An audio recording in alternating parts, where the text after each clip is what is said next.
नाज़रीन अवामी न्यूज़ में खबरों सिलसिलो जारी है। इन वक्त चोटियारियों में खबर ॾींदा चोटियारियों में समाजी तंजीम चोटियारियों डेवलपमेंट ऑर्गेनाइजेशन की सदद ते मुख्तलिफ गोठन ऐं शहरन चोटियारियों टंडो मिठा खान गोठ जानी जुणेजो डबड़ी समेत केतरनि गोठन के गोठाणन से वधंदड़ वंशियात समाजी बुरान ऐं बदअमनी खिलाफ हाई स्कूल चोटियारियों में गॾिजाणी मुनक़िद कई वई। उन मौके ते चोटियारियों डेवलपमेंट ऑर्गेनाइजेशन के सदर डॉक्टर वली मोहम्मद कुंबर सईद मूज़ अली शाह खालिद कीरियो लोंग खान जुणेजो इब्राहिम कीरियो ऐं ॿियनि गॾिजाणी खिताब कंदे चयो त चोटियारियों थाणे जूं हदूं मंशियात जो गण बढ़जी वयूं आहिनि। गली गली में मंशियात सरेआम विकिरजी ऐं विकामजी रही है। वधंदड़ समाजी बुराइनि जे सबबि असांजो नौजवान नस्ल तबाह थी रहियो आहे। हिननि वधीक अवामी न्यूज़ सां ॻाल्हाईंदे चयो त तंज़ीम जगह बिल्कुल गैर सियासी है ऐं वो मुख्तलिफ़ इशूज़ ते हिते कमु करे पई। उन में जेका एनवायरमेंट है, क्लाइमेट चेंज है, सोशल क्राइम्स, वार अगेंस्ट सोशल क्राइम्स, समाजी बुराइनि जे ख़िलाफ़ जंग। अॼु जेको असां हिते गॾु थियासीं ऐं हिते चोटियारनि जे अवाम खे गॾु कयोसीं उहो इन लाइ कयोसीं असांजे इलाइक़े में चोटियारी ऐं उनजे पस गिरदाई में हर क़िस्म जी समाजी बुराई, जुआ, मंशियात, ॿिया अजीब व ग़रीब गेम्स, चोरियूं ऐं कॾहिं कॾहिं खुरब थी वेंदी आहे।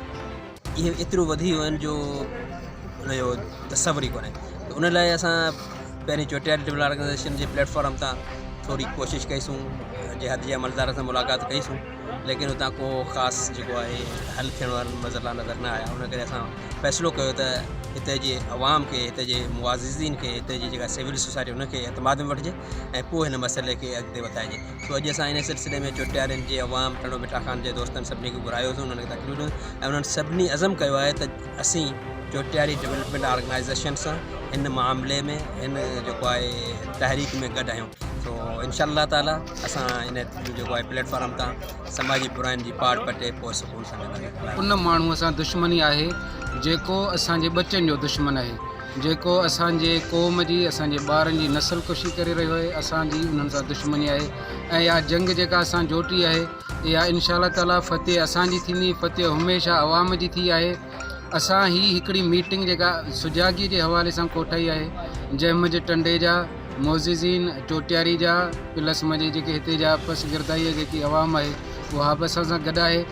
असां हिते लाइ अमल हिकिड़ो जोड़ियो आहे त 26 तारीख़ ते असां टंडो मिठा खान मञा रैली निकिरंदी, उहा हिते चोटियारी मंझि ईंदी। चोटियारीअ मंझा रैली थी पोइ लुटके ताईं वेंदी। बल्कि हिते जी जेका बि असांजो तर आहे, इलाइक़ो आहे, असां हिकिड़ी कोशिशि कंदासीं त ही पाण मुरादो इहा शइ ख़तमु थी वञे हली। जेकॾहिं इहा शइ ख़तमु न थी त असां मजबूरन SP साहब ताईं वेंदासीं, DIG ताईं वेंदासीं। असां पढ़ियल लिखियल मुआशिरो आहियूं त असां कोशिशि कंदासीं ही जेको कमु आहे असां ख़तो किताब ते कयूं। असां प्राइम मिनिस्टर जो जेको पोर्टल आहे असां उहो बि इस्तेमालु कंदासीं।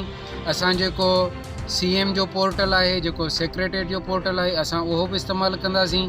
पर असां इंशाअल्लाह ताला अलाह जी असां सां मदद गॾु आहे। हिते जे माण्हुनि जो असां सां तावन गॾु आहे। बुराईअ बुछड़ाईअ खे हर को नापसंदि करे थो, हर को सुलझियल माण्हू हिन शइ खे ख़तमु करणु चाहे थो। त असां सां उहे माण्हू बि गॾु आहिनि, उहे साञावंद माण्हू गॾु आहिनि, जंहिंजे असीं तावन सां ही कमु कंदासीं, उन्हनि जे सपोर्ट सां। असीं DIG साहब सां या IG साहब सां वञी मिलंदासीं ऐं हिन असीं कारवाई खे हाणे छॾींदासीं कोन।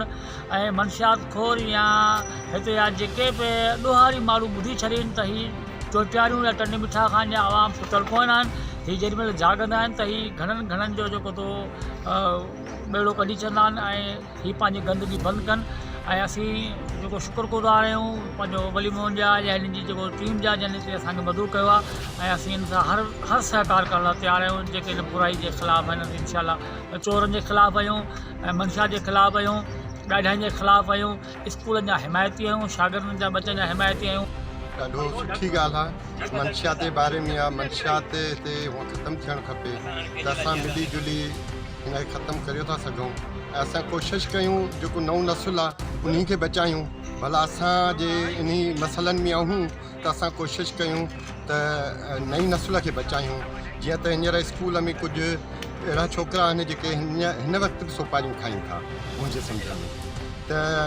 समझ में त नई नस्ल के बचाए वने। मज़ीद खबरों और तफसीलात के लिए विजिट करें हमारी वेबसाइट www.awamiNewsHD.com।